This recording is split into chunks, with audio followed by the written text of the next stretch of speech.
Mazaropianos, neste vídeo eu contarei para vocês sobre o último filme que Geni Prado gravou e é um dos filmes que eu mais gosto do cinema nacional. Se você quer saber que filme é esse, venha comigo depois da vinheta.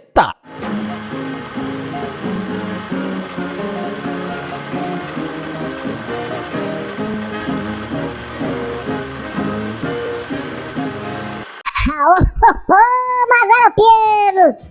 Banco 6. Nesse vídeo eu contarei para vocês curiosidades do último filme que Geni Prado gravou antes de falecer. E o nome do filme é A Marvada Carne. Muitos de vocês já assistiram esse filme, mas nem imaginava de tanta curiosidade e qual foi o seu surgimento. E nesse momento contarei para vocês detalhes que ninguém, Vou falar mais uma vez, bem devagar. ninguém mesmo contará para vocês isso que eu contarei. E antes de começar, Mazaropianos, só peço para vocês metralharem um like aí para dar relevância aos meus vídeos aqui no canal. E se você quiser também me ajudar se inscrevendo no meu outro canal de suporte chamado Cortes do Coisas de Jeca, também fico agradecido, pois lá eu posto vídeos curtinhos, por sinal, para as pessoas que ainda não conhecem, e algo de forma resumida dos meus vídeos aqui deste canal Coisas de Jeca. E se você quiser colaborar com o canal, tem o QR Code aqui em cima, e qualquer valor já será de grande valia para continuar as minhas pesquisas na Biblioteca Nacional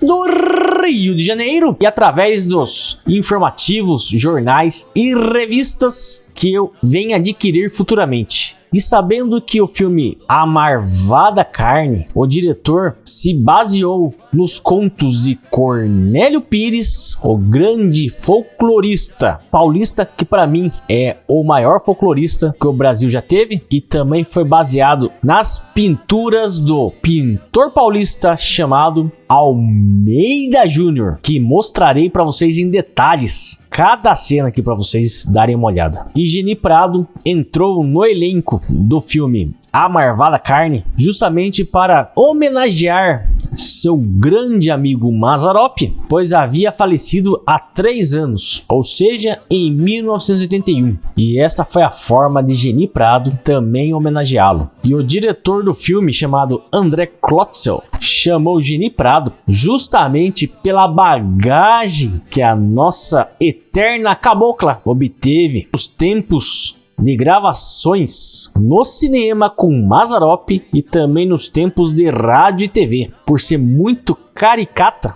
e atuar muito bem uma personagem caipira, ela foi escolhida de forma muito rápida. E este filme também foi a estreia da grande atriz chamada Fernanda Torres, que era novinha naquela época, e mesmo sendo estreante, fez um papel magnífico nesse filme, que a eternizou como a caipirinha chamada Carula. E também tem o protagonista, que era o ator chamado Adilson Barros, que por sinal ele era daqui, de perto da minha cidade, chamada Sorocaba, e por ter essa veia caipira legítima, ele sabia os trejeitos verdadeiros do caipira. Tanto que ele virou um consultor do diretor, mostrando qual era o jeito mais verdadeiro do caipira de pisar no mato, ralar uma mandioca ou até mesmo de pitar um fumo. Mas no caso de Geni Prado, não precisou de nenhum ensinamento, pois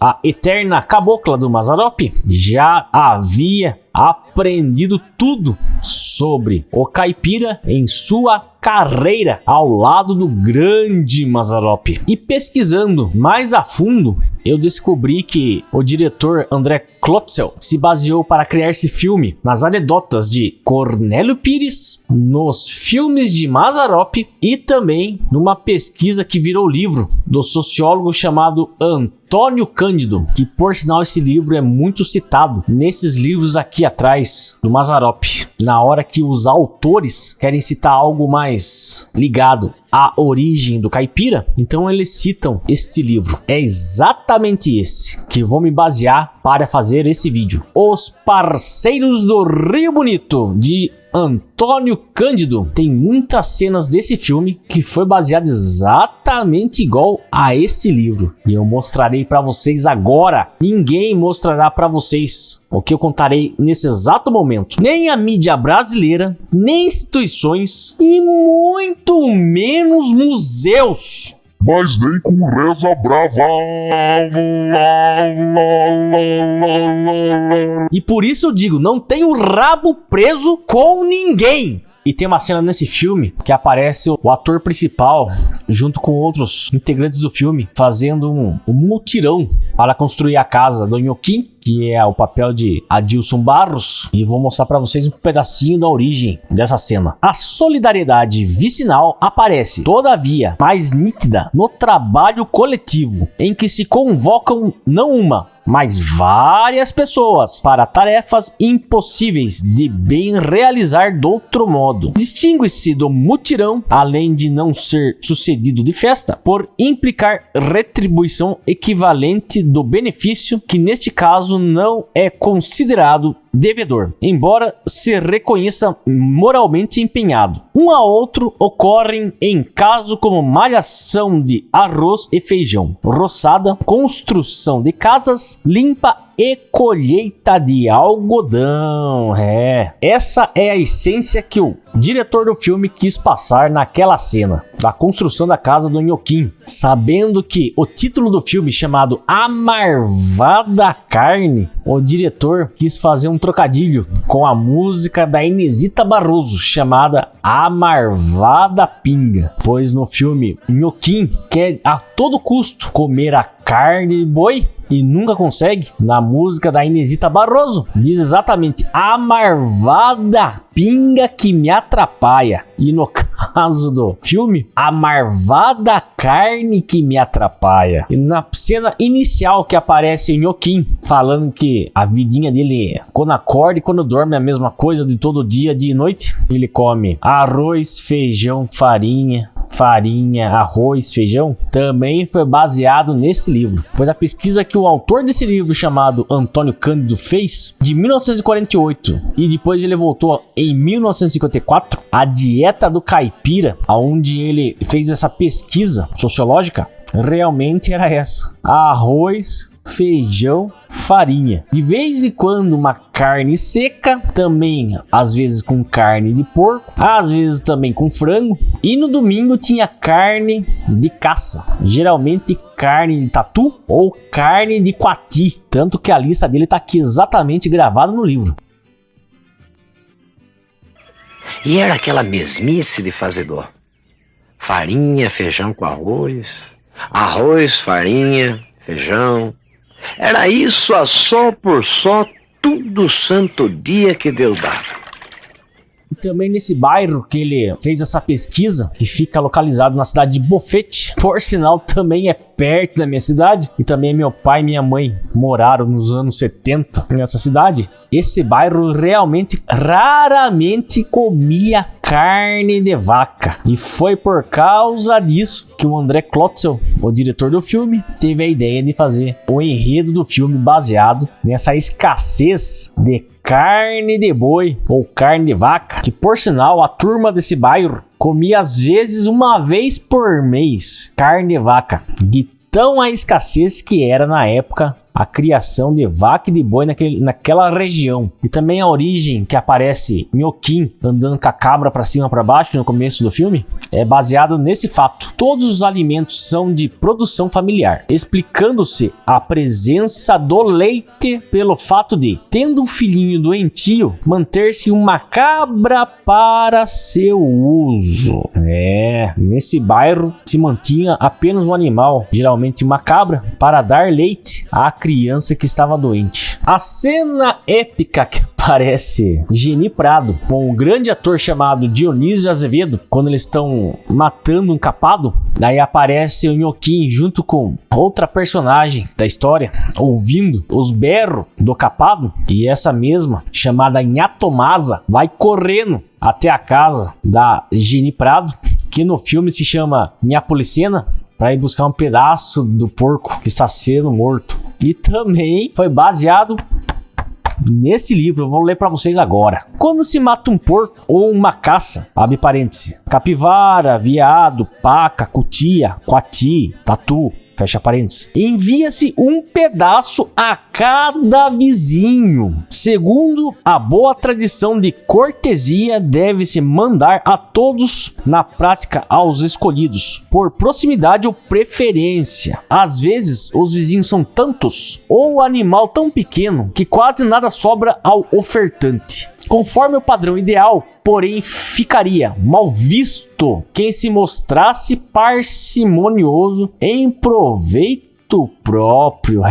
Também esse fato foi baseado nesse estudo de Antônio Cândido. E sabendo que o nome do protagonista, chamado Nhoquim, também foi tirado desse livro. E eu vou mostrar para vocês nesse exato momento o verdadeiro Nhoquim. É exatamente esse do lado direito, que se chamava Nhoquim, lá de Bofete. A cena que a Carula quer casar e aparece ela falando sobre a idade dela também foi baseado nesse livro e nesse estudo. E vou contar o trechinho exatamente agora, sabendo que no filme Nhoquim é bem mais velho que a Carula. Ou seja, ele aparenta ter uns 40 anos pra cima. E ela aparenta ser bem novinha, de uns 15, 16 anos. Quando o pai tinha uma filha de 15 ou 16 anos, ele ia à casa de um dos seus conhecidos que tivesse um filho de 18 ou 20 anos. E lá combinavam o casamento dos dois, sem que os filhos soubessem. Eles só ficariam sabendo nas vésperas do casamento. Com minha própria vozinha aconteceu isto. Neste tempo não havia namoro, mas existia algum moço desembaraçado que, de vez em quando, ia à casa da noiva. Mas acontece que ele só namorava o sogro e a sogra. Eita!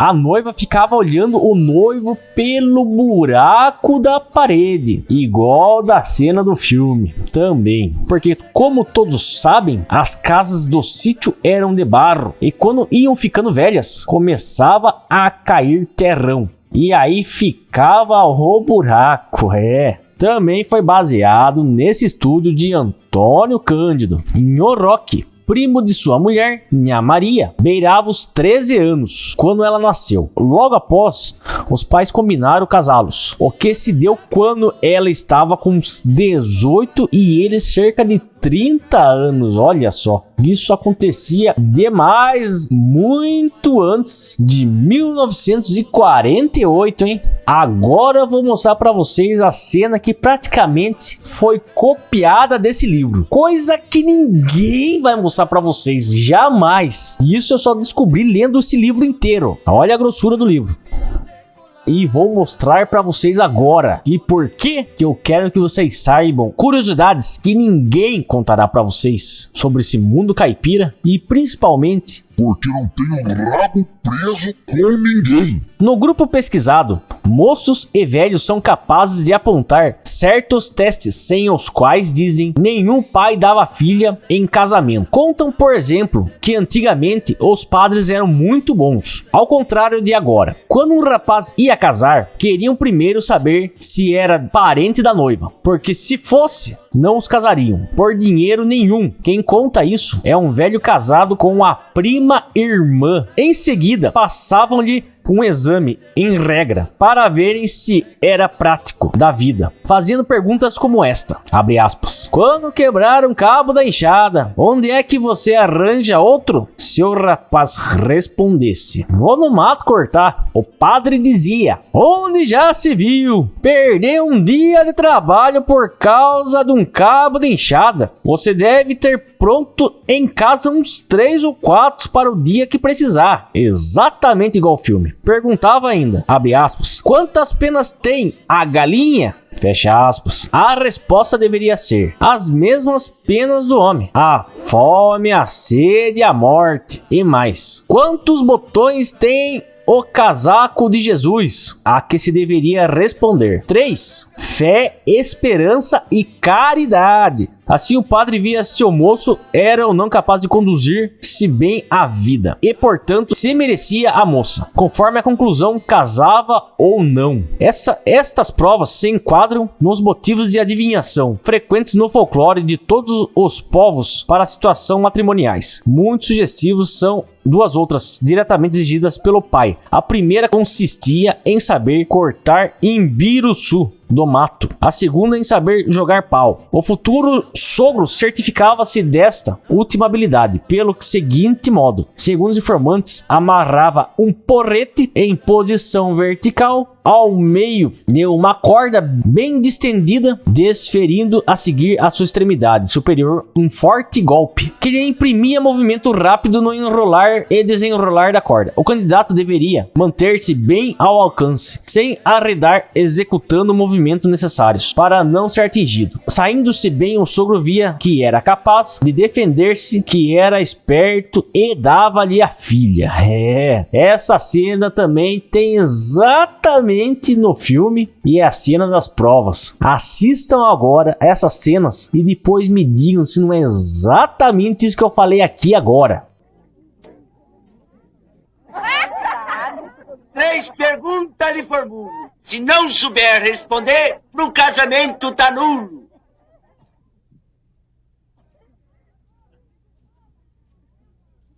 Oi, pergunte, tanto faz. Tome tanto que lá vai. Se quebrar o cabo da enxada, o que é que você faz? Vou no mato cortar. Perder tempo de serviço só por causa de um cabo. Tem que ter já preparado pelo menos 3 para isso. Outra pergunta em seguida.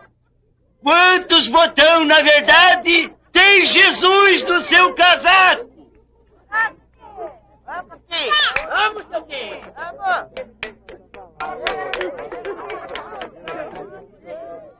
Ele tem 3. Tá fraco. Fé, esperança e caridade. Não sabe de religião. A derradeira questão. Quantas penas é que tem esse bicho? A galinha.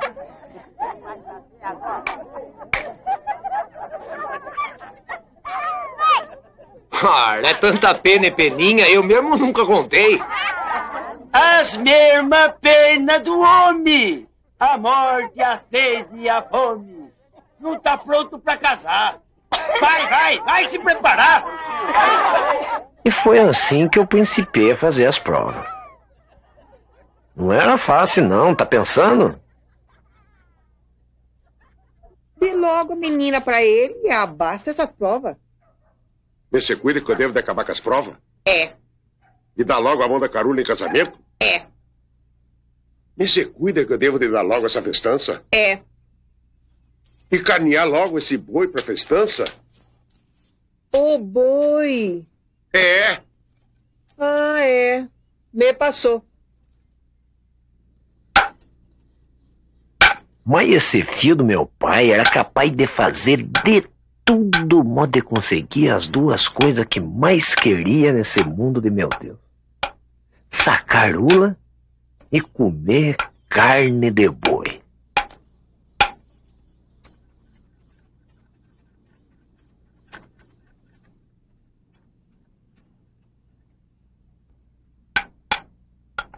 Festa acabou, festa nova fez barulho, e eu lá, né? Nas provas.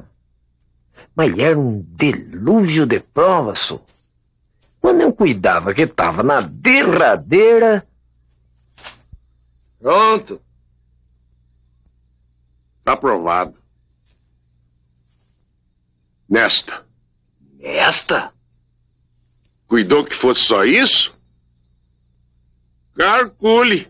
Sabendo que esse filme ganhou 11 prêmios no Festival de Gramado em 1985, no lançamento do filme. Além disso, esse filme foi vendido para Alemanha, Argentina, Uruguai, Espanha e Chile. e mais outros países. Custou exatamente 500 milhões de cruzeiros na época. A cena que Nhoquim entra na casinha da Carula para entregar o santo que tinha caído da janela foi baseada exatamente nessa pintura de Almeida Júnior, que se chama Cozinha Caipira, de 1895, que é uma bela de uma pintura. A cena da caçada, que Nhoquim está lá com o tio Celso, que é o velhinho moreno, e o seu compadre, é baseado nesta pintura chamada A Caça e o Caçador, também de Almeida Júnior.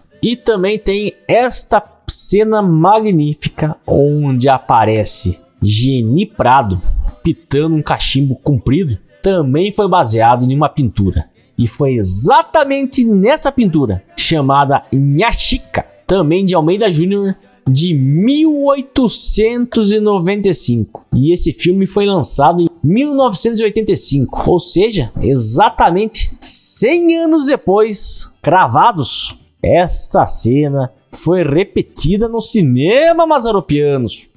O filme foi rodado num bairro rural da cidade de Juquitiba, que fica próximo a São Paulo. As roupas, casas, utensílios, até o local em geral foi envelhecido de forma artística e todo mundo pensa que aquele bairro realmente existia, mas é praticamente cenário e é um filme muito gostoso de assistir. E aí, Juca, quer falar a respeito desse filme? Que foi o último filme que Geni Prado gravou antes de falecer? Pula pra cá, rapaz! Para de ficar limpando essa espingarda aí pra caçar tatu, coati, macaco prego, bugio, sussuarana, gambá, ET, chupacabra. Vem pra cá, rapaz! Larga dessas coisas aí, porque hoje em dia vai pra cadeia se caçar bicho, rapaz. Vem pra cá, jacu do mata dentro, só. Mazaropianos, voltei aqui pra dar realmente o meu pitaco nesse vídeo sobre o filme A Marvada Carne. Mostra muito da cultura caipira paulista de antigamente e também mostra a grande atuação da saudosa Geni Prado, que pra mim é uma das melhores artistas daquela época e foi sua despedida do cinema para sempre. Eu amo esse filme, já assisti umas par de vezes e gosto muito, principalmente da parte do Curupira, que é muito engraçada. E o dito tá mais que dito. Isso mesmo, hein, Juca? Eu também gosto muito desse filme. Assisti muitas vezes quando era criança. Na época eu achava engraçado, mas não entendia nada disso. Sobre a cultura caipira, sobre folclore. E hoje em dia, como a gente lê bastante e estuda bastante, então a gente tem outra visão, né? Mas até hoje, mesmo assim, eu gosto demais desse filme. E pra quem quiser assistir esse filme, vou deixar aqui no card, eu tenho aqui no canal. Pra mim não é um filme exatamente perfeito, porque eles quiseram fazer uma cena final quando o Nhoquim vai pra cidade, que pra mim também é uma cena dispensável, não precisava. O filme inteiro focasse apenas no campo, como era no começo, seria o filme perfeito. Mas quando o Nhoquim vai pra cidade, eu não gostei. Meio que fugiu do tema, da atmosfera caipira, né? E mais uma vez eu peço pra vocês, mazaropianos, metralhar o like embaixo, justamente para dar relevância aos meus vídeos aqui no canal. Muito obrigado, mazaropianos. E como eu sempre digo aqui, sai temo de banda. Não vai convidar o Vindor para entrar? Ah, é? Me passou. Esteja à vontade, moço. Agradecido, não. Ah, É casa de pobre. Que isso? Se acomode, então. Um criado de vai São C. Criado de Deus que lhe dará bom pago.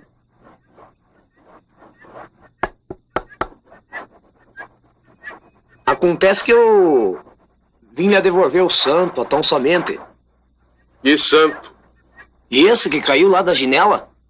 Que santo é esse? Olha, pois não tá vendo que é Santo Antoninho, homem? É. Tá bem semeado com ele, olha. Tá com arzinho. Ah, é. Me passou. Você sabe me dizer se esse aqui é o arraiá da véia torta? Não sei. Mas como que não sabe?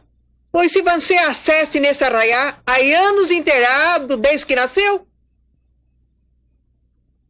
Ah, é. Me passou.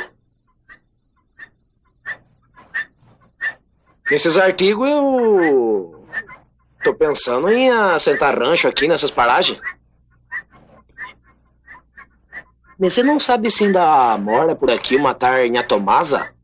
Viúva do finado Juquita Pereira? Não sei. Juquita Pereira, seu finado irmão, homem.